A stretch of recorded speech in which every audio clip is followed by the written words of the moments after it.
This is just horrifying. A young lady by the name of Cynthia Chizoba was said to have tragically lost her life while sleeping in her apartment in Lekki, Lagos, not bothering anybody. It was said that she had just come back from work and was tired, taking a nap, when all of a sudden the water tank in their compound fell off the scaffolding through the roof and straight on the lady's bed, crushing her to death in her sleep. This incident has gone viral on the internet and a lot of people are talking about it, and it's just one of those stories where you're like, from where to where? I mean, just look at the distance as to where a tank full of water is crushing a human being who is just in her bed, sleeping, not bothering anybody, minding her own business. Just look at it. It's unclear which of the Lekki it happened. I'm not sure if it's phase 1, phase 2, and I'm not also sure of the date it happens, but the story started coming to the internet around the 7th of April 2025. It was posted by a family member of the deceased lady, 30-year-old Cynthia Chizoba. And in the post, the person who made the post was like, be careful of Lagos houses. But the thing here is, this is not about Lagos houses. This is a whole lawsuit. This is a whole lawsuit. I don't know. They've already started planning the lady's burial. And in my mind, I'm like, we should not be talking about a funeral now. We should be talking about lawyers. We should be talking about damages in payment. We should be talking about suing the owner of this property to court. Because where does this end? Until one landlord or one house engineer has been taken to court, locked up, or fined a huge sum of money, the rest will not learn. Because how do you build a house and your tank can't hold water? This is how you know these people that use inferior materials to build properties and then rent these houses or sell them at a very ridiculous high price. How do you pay millions for an apartment only to be crushed by your tank? And now it was said when the owner of the house was reached out to, he denied having knowledge of how the house was built because the man is said to be abroad. So he claimed that he never saw this house in person, that it was an engineer that did it for him, and he only saw pictures, so he is not liable. So he does not feel like he is liable for the death of this young lady. And I call bullshit, Mr. Landlord.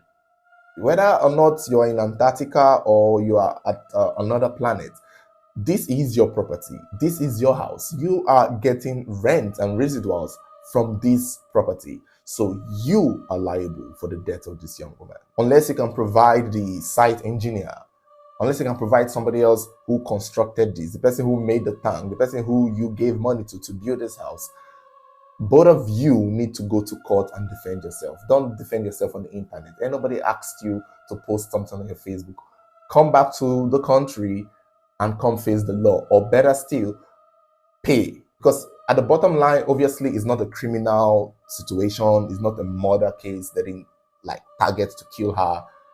This is an accident that was as a result of poor planning and poor use of material in building a home. It wasn't a natural disaster. It wasn't the rain that fell. Nothing happened. There was no earthquake.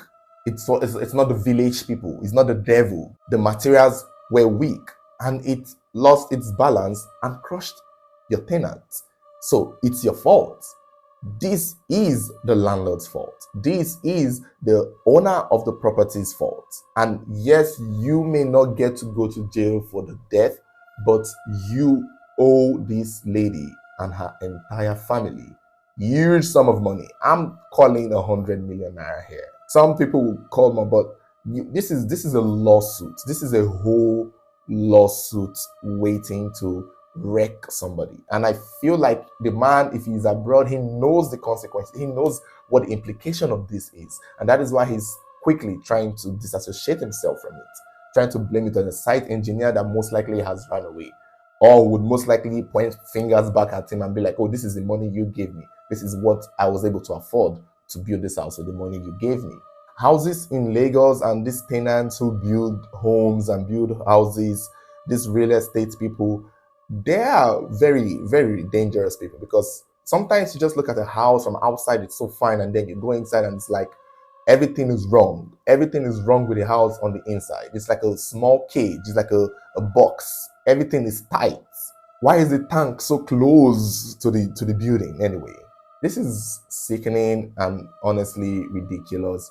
It's one of those things we see happen less often, but I feel like a tragedy like this should spark conversations, and it should make other landlords or homeowners to start looking at the structure of their houses. Because I don't know how long this house has been built for, but if this is already happening, then we are bound to see more tanks fall on buildings, because this is just a nightmare. This is a nightmare that you don't even want to wish upon your enemies. It's not everything that we leave to God. It's not everything that God is going to come and fix. It's not everything that, oh, you'll be careful here, we've learned our lessons. Certain things just needs to go to court.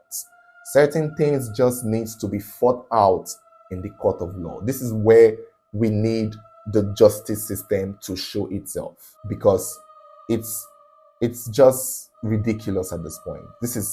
This young lady's life gone, just gone like that. So who is going to pay? So who is going to be held responsible? Who is going to be held accountable for this? Who will pay for this? Because somebody has to pay. Like, I'm here seeing burial posters of the young lady. I understand that, but hell to the no.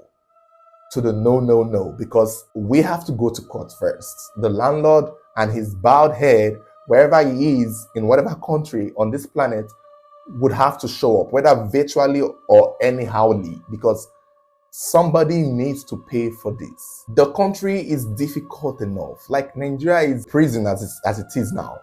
Nigeria is a hellhole right now. Nigeria is difficult for young people already. We are all here struggling to make ends meet. The one thing we get to enjoy is to go home and sleep in peace. And now we can't do that anymore, because look at this young lady now, just sleeping in peace, reducing traffic, and she gets to lose her life because the landlord was not considerate, because the landlord wanted to make money quickly. Because everybody, now everything is business, everything is money. You're building a house, you're not thinking of the safety of your tenants. You're not thinking of the lives of the people you're going to rent this house to. You're not thinking of their security. You're just building for building's sake because you want to build and make money. Look at a lot of houses in Lagos now. You see cracks on the walls. Some of them are sinking. These are all disasters waiting to happen. The tanks, scaffoldings, the metal holding these tanks together is already weak. Did you use straw to build the scaffolding? Are those metals or are those straws? Or wood? When I even first heard this story, I thought it was one of those houses where the tank is sitting on the platform on the roof. I did not know it was an external old TN mast being built to hold the tank that just collapsed and killed a young lady. Ah, man. This is just horrifying and it's tragic. And my thought is, I hope the family of this young lady press charges. Don't let this slide. Don't let this go. I wish is one of those countries where we can raise money in some GoFundMe page to get legal fees, not burial fees, legal fees to sue this landlord. Because I don't know why this is paining me. It's bothering me. I'm annoyed by it because I feel like by the time we can get one house owner, one careless, wicked, stupid, inconsiderate landlord, by the time we can hold them accountable and make them pay millions, the rest will sit up. The rest will start looking at their tank. The rest will start renovating. Because this thing is carelessness. This thing is just sheer carelessness. This is, I don't care. I'm sure people have seen that for it to bend like this, people have seen that it's bending. It doesn't just break in one day. This thing has been holding waters for a whole tank of water, if not 2 tanks of water, for a long time. So clearly people are noticing the cracks have been there. I'm sure 1 or 2 people have seen it or have mentioned it, and the landlord just did not care. And if that is the case, then there is need to go to court. There is need to fight this in the court of law. Like, this is not the thing we leave to God. This is not God's will. Let that will be done. This is not it. This is not it. There are some battles you just don't let God fight. There's some battles. It's not every battle you give to God. It's not every battle that Jesus will fight for you. God has given us the power. He has given us the knowledge. He has created laws. He has created lawyers.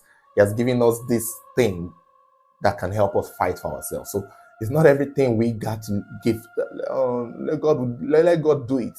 God will still do what he wants to do in the end, because God will definitely punish the engineer and the lawyers if they don't fix this, if they don't pay in damages what they've cost for this family, the family of this young lady.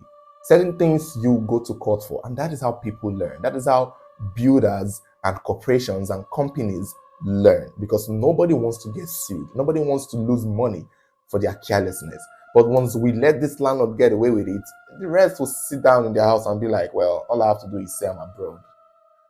Man, I'm really pained and pissed because this could happen to anyone. And I can bet you, like I've said, that tenants may have noticed it.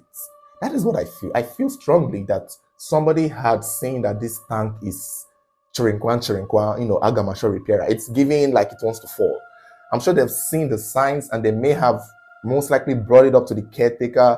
And since the man is abroad, I feel like if we can get tenants and other people to speak on this incident, you'll find out that this is a conversation that has been had.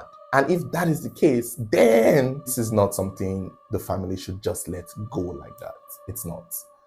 I guess maybe we all thought, or she thought the tank would fall another direction, but it's unfortunate. It's very unfortunate.